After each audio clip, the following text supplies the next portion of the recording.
প্রিয় দর্শক, ফিরে এলাম আমাদের অনুষ্ঠানের দ্বিতীয় অংশে। হ্যাঁ, অতিথি পর্ব। আজকে আমরা যাকে পেয়েছি তিনি গত কয়েক যুগ ধরে প্রথমে মঞ্চে, তারপরে একচ্ছত্র বিটিভির নাটকে, তারপরে চলচ্চিত্রে, এখনও তাকে আমরা নাটকের মধ্যে পাচ্ছি। পরিচয় দেওয়ার অবকাশ থাকে না। মানস বন্দ্যোপাধ্যায়। ধন্যবাদ মানস দা, আপনাকে আমাদের অনুষ্ঠানে আসার জন্য অনেক অনেক শুভেচ্ছা। তোমাকেও শুভেচ্ছা, এবং যারা দেখছেন তাদের সবাইকে শুভেচ্ছা। তো মানস দা, আজকে আমাদের কি রান্না করে খাওয়াবে? আমি খাওয়াবো না তুমি খাওয়াবে? আমাকে বললে তো মুশকিল, তুমি খাও আজকে। আচ্ছা, আমার সৌভাগ্য, আমি মানস দাকে আজকে একটি বিশেষ ধরনের রান্না করে খাওয়াবো। তার নাম হচ্ছে মাছের মাথার শুক্তো। প্রিয় দর্শক, রান্নাটা শুরু করার আগে চলুন আমরা একটু দেখে আসি এটা রান্না করতে কি কি উপকরণ লাগে। মাছের মাথার শুক্তো তৈরি করতে আমাদের লাগবে সর্ষে তেল আধা কাপ, শোল মাছের মাথা 1 কেজি, হলুদ গুঁড়ো সামান্য পরিমাণ, রাঁধুনি 2 চা চামচ, তেজপাতা 2টি, লাউ কুচি 2 কাপ, বেগুন টুকরো 1 কাপ, চালের গুঁড়ো 2 টেবিল চামচ, গুঁড়ো দুধ 3 টেবিল চামচ, আদা বাটা 1 টেবিল চামচ এবং লবণ স্বাদ মতো। প্রিয় দর্শক, আমরা রান্নায় চলে যাই। আমি এতে দিচ্ছি বেশ খানিকটা সর্ষের তেল। আচ্ছা, মাছটাকে আমি একটু নুন হলুদ দিয়ে মাখাবো। এটা হচ্ছে শোল মাছের মাথা, এবং সামান্য একটু হলুদ দিয়ে আমরা জাস্ট মেখে রাখবো। এখন এতে যেই ফোড়নটা আমি দিব সেটা হচ্ছে রাঁধুনি। অনেকে রাঁধুনি চেনে না, রাঁধুনি বললে ভাবে রাঁধুনি গুঁড়া মশলা। আমি বলি না, এটা গুঁড়া মশলা নয়। রাঁধুনি জৈনের মতোই জিরার মতন কিছুটা ছোট ছোট গ্রেইনের এক ধরনের মশলা, যার অসম্ভব সুন্দর একটা ফ্লেভার থাকে এবং শুক্তোর জন্য যেটা একদম মানে কম্পালসারি। তো এই রাঁধুনিটা দিয়ে দিলাম। এখন আমি এতে এই মাছটা ছেড়ে, এই মাছটাকে একটু হালকা ভেজে নিব। সুন্দর একটা গন্ধ পাচ্ছে না?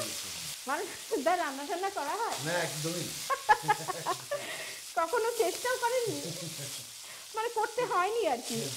মাছটা ঠিক গোলাপি রঙটা ছেড়ে আসলে আমরা এতে একটু পানি দিই। সবাই এটা দেখুক শিখুক। হ্যাঁ। তো আমাদের এই রাঁধুনি দিয়ে ফোড়ন দেওয়া হয়ে গেল মাছ। এখন আমরা লাউ দিয়ে দেবো। লাউ দিয়ে দিই। লাউগুলোকে দেখেন, লাউ কিন্তু ঝুড়ি ঝুড়ি করে একেবারে আলু ভাজার মতন কুচি করা হয়েছে। এবং এর সাথে আমি একটু বেগুনও দিই, কারণ বেগুনটাও ডেন্সিটিটা খুব ভালো, সফট হয় একদম, এবং এতে কোনো মশলার বাড়াবাড়ি নেই। এতে আমি দেব নুন পরিমাণ মতো। হ্যাঁ, পরিমাণ মতো। তো মানুষ দা, হ্যাঁ, আপনার সাথে একটু গল্প করি রান্না করতে করতে। অবশ্যই অবশ্যই। আপনার এই অভিনয় জীবনে শুরু হলো কি করে? শুরুটা অনেক দিন আগে, সেই 1979 এর দিকে। ওরে বাবা, তখন অনেক আগে, বোঝার উপায় আছে মানুষটাকে দেখে। অনেক আগে। তখন ওই ক্ষমা হারুন বলে একজন প্রডিউসার আছেন, ছিলেন আর কি বিটিভিতে। ওনার প্রথম নাটক আমি করি। আচ্ছা। তারপরে আর নাটক, তারপরে আর করা হয়নি অনেকদিন। মানে কি এটা আপনি টিভিতে শুরু করলেন? টিভিতে শুরু করলাম, তার আগে মঞ্চ করেছি। তার আগে মঞ্চ করেছেন? মঞ্চ করেছি। কোন দলের সাথে করতেন? হ্যাঁ, আমাদের ফরিদপুরেই, তখন তো ফরিদপুরে ইন্টারমিডিয়েট। আচ্ছা, আপনি ফরিদপুর শহরে। হ্যাঁ, ফরিদপুর আচ্ছা ছিলেন। তো ওইখানে আমরা একটা দল করতাম, সুনিয়ম নাট্যচক্র। আচ্ছা আচ্ছা। সেইখানে আমরা নাটক আমরা করতাম তখন। আচ্ছা। তারপরে আস্তে আস্তে ওখান থেকে ঢাকায় এলাম। একটা খুব ইন্টারেস্টিং, সেটা আব্দুল আল মামুনের এবার ধরা দাও বলে একটা নাটক নিয়ে ঢাকায় এলাম। আচ্ছা আচ্ছা। তো সেই নাটক দেখতে এলেন সবাই আর কি, আব্দুল আল মামুন মঞ্চে মঞ্চে। আচ্ছা আচ্ছা।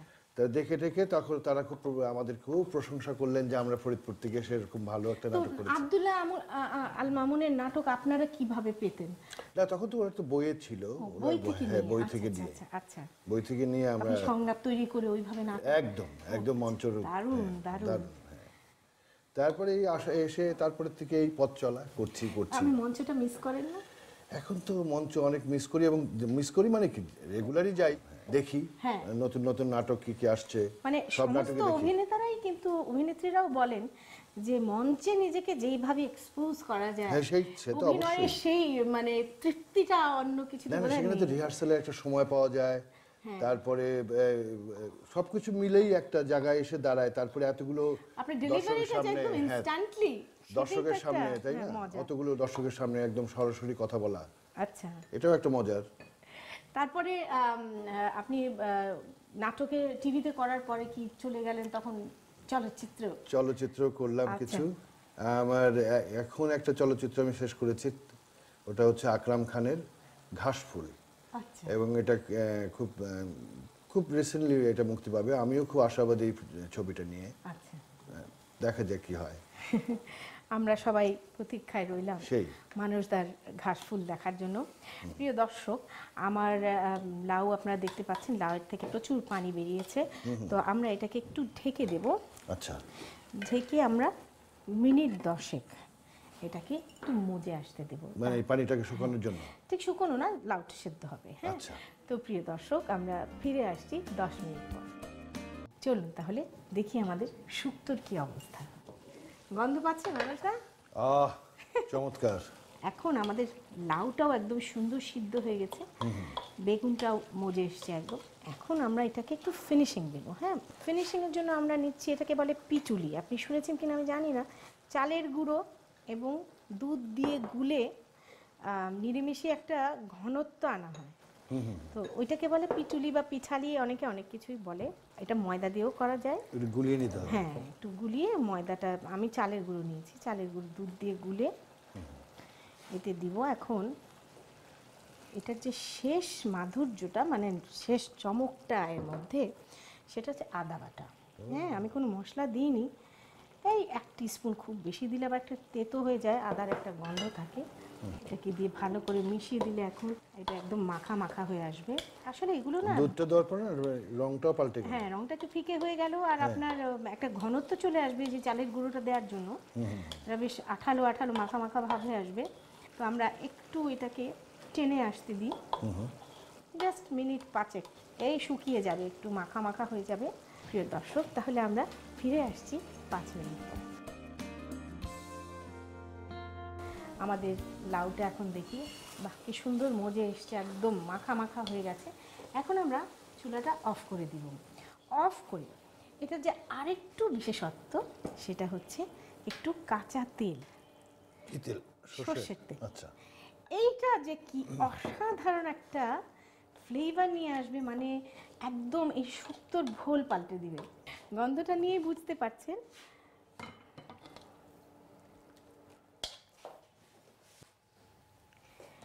প্রিয় দর্শক, মানুষদার অনারে তৈরি হয়ে গেল মাছের মাথার শুক্তো। আপনাদের সবার সুবিধার জন্য চলুন এটার প্রণালীটা আরেকবার দেখে আসি। প্রথমে একটি পাত্রে সর্ষে তেল, রাঁধুনি, তেজপাতা দিয়ে হলুদ মাখানো শোল মাছের মাথা সামান্য ভেজে নিন।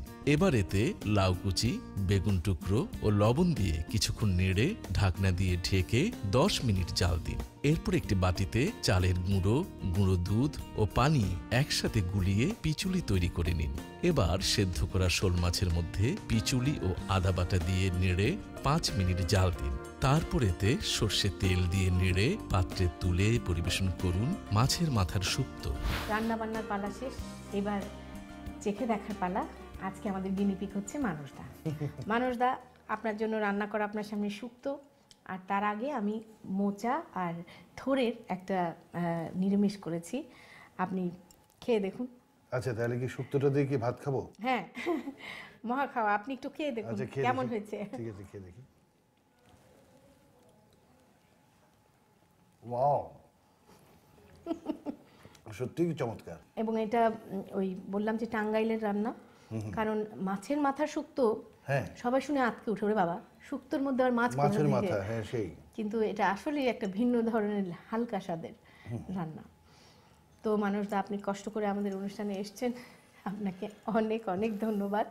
না না, কষ্ট করে আসিনি, এসে যে যে জিনিসগুলি পেলাম, হ্যাঁ তোমার হাতে রান্না একদম চমৎকার রান্না।